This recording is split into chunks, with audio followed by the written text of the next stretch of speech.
नमस्कार बच्चों, आज की हिंदी पाठशाला में आप सबका स्वागत है। आज हम लोग जो पूरक पुस्तक है संचयन भाग 2 का पाठ 2 सपनों के से दिन का अध्ययन करेंगे, जिसके लेखक हैं गुरदयाल सिंह। तो आइए हम पाठ प्रवेश देखते हैं। पहले सपनों के से दिन के। बचपन में भले ही सभी सोचते हों कि काश हम बड़े होते तो कितना अच्छा होता, परंतु जब सच में बड़े हो जाते हैं तो उसी बचपन की यादों को याद करके खुश हो जाते हैं। बचपन में बहुत सी ऐसी बातें होती हैं जो उस समय समझ में नहीं आती, क्योंकि उस समय सोच का दायरा सीमित होता है। और ऐसे भी कई बार होता है कि जो बातें बचपन में बुरी लगती है वही बातें समझ आ जाने के बाद सही साबित होती हैं। प्रस्तुत पाठ में भी लेखक अपने बचपन की यादों का जिक्र कर रहा है कि किस तरह से वह और उसके साथी स्कूल के दिनों में मस्ती करते थे और वह अपने अध्यापकों से कितना डरते थे।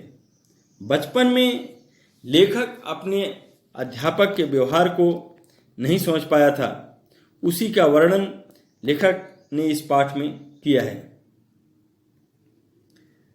पाठ का सार देखिए। लेखक कहते हैं कि उसके बचपन में उसके साथ खेलने वाले बच्चों का हाल भी उसी तरह होता था।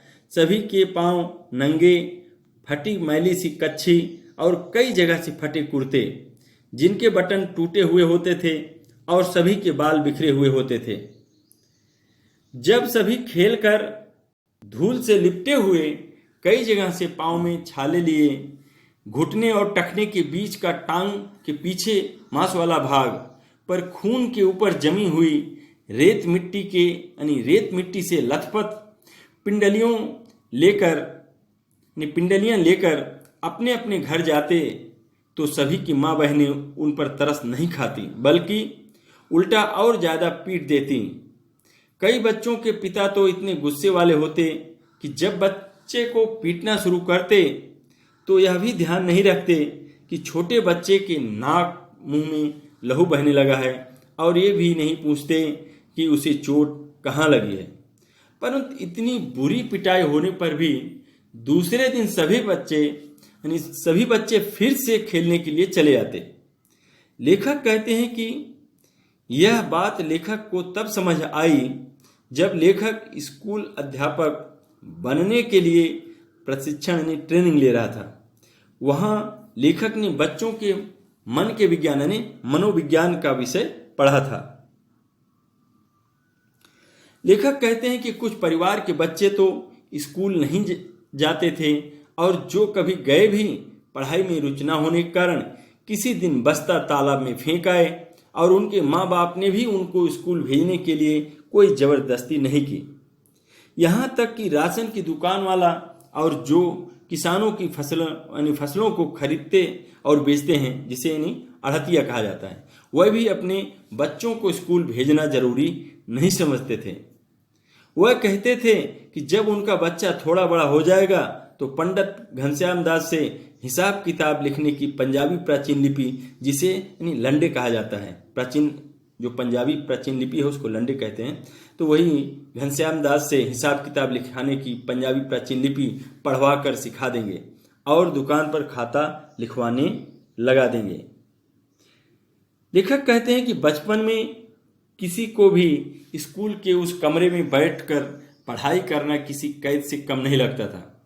बचपन में घास ज्यादा हरी और फूलों की सुगंध बहुत ज्यादा मन को लुभाने वाली लगती है। लेखक कहते हैं कि उस समय स्कूल की छोटी क्यारियों में फूल भी कई तरह से उगाए जाते थे, जिनमें गुलाब, गेंदा और मोतियां की दूध सी सफेद कलियां भी हुआ करती थीं। ये कलियां इतनी सुंदर और खुशबूदार होती थीं कि लेखक और उनके साथी चपरासी से छुपा छुपा कर कभी कभी कुछ फूल तोड़ लिया करते थे। परंतु लेखक को अब यह याद नहीं कि फिर उन फूलों का वह क्या करते थे। लेखक कहते हैं कि शायद वह उन फूलों को या तो जेब में डाल लेते होंगे और माँ उसे धोने के समय निकालकर बाहर फेंक देती होगी। या लेखक और उनके साथी खुद ही स्कूल से बाहर आते समय उन्हें बकरी के मेमनों यानी बच्चे, बकरी के मेमनों की तरह खाया चर जाया करते होंगे।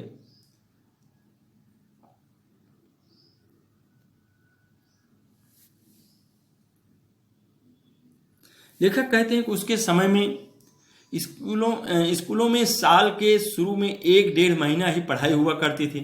फिर 1.5-2 महीने की छुट्टियां शुरू हो जाती थी। हर साल ही छुट्टियों में लेखक अपनी माँ के साथ अपनी नानी के घर चला जाता था। वहाँ नानी खूब दूध दही मक्खन खिलाती, बहुत ज़्यादा प्यार करती थी। दोपहर तक तो लेखक और उनके साथी उस तालाब में नहाते, फिर नानी से जो उनका जी करता वह मांग कर खाने लगते। लेखक कहते हैं कि जिस साल वह नानी के घर नहीं जा पाता था, उस साल लेखक अपने घर से दूर जो तालाब था वहां जाया करता था। लेखक और उसके साथी कपड़े उतारकर पानी में कूद जाते, फिर पानी से निकलकर भागते हुए एक रेतीले टीले पर जाकर रेत के ऊपर लौटने लगते, फिर गीले शरीर को गर्म रेत में खूब लथपथ करके फिर उसी किसी ऊंची जगह जाकर वहां से तालाब में छलांग लगा देते थे। लेखक कहते हैं कि उसे यह याद नहीं है कि वह इस तरह दौड़ना, रेत में लौटना और फिर दौड़कर तालाब में कूद जाने का सिलसिला 5-10 बार करते थे या 15-20 बार। लेखक कहते हैं कि जैसे जैसे उनकी छुट्टियों के दिन खत्म होने लगते तो वह लोग दिन गिनने शुरू कर देते थे। डर के कारण लेखक और उसके साथी खेल कूद के साथ साथ तालाब में नहाना भी भूल जाते। अध्यापकों ने जो काम छुट्टियों में करने के लिए दिया होता था उसको कैसे करना है इस बारे में सोचने लगते। काम ना किया होने के कारण स्कूल में होने वाली पिटाई का डर अब और ज़्यादा बढ़ने लगता। लेखक बताता है कि उसके कितने ही सहपाठी ऐसे भी होते थे जो छुट्टियों का काम करने के बजाय अध्यापकों की पिटाई अधिक सस्ता सौदा समझते।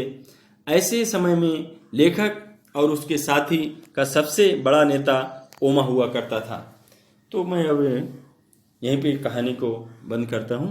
अब जो कहानी है, जो शेष कहानी है उसको हम अगले कालांश में सुनाएंगे। धन्यवाद।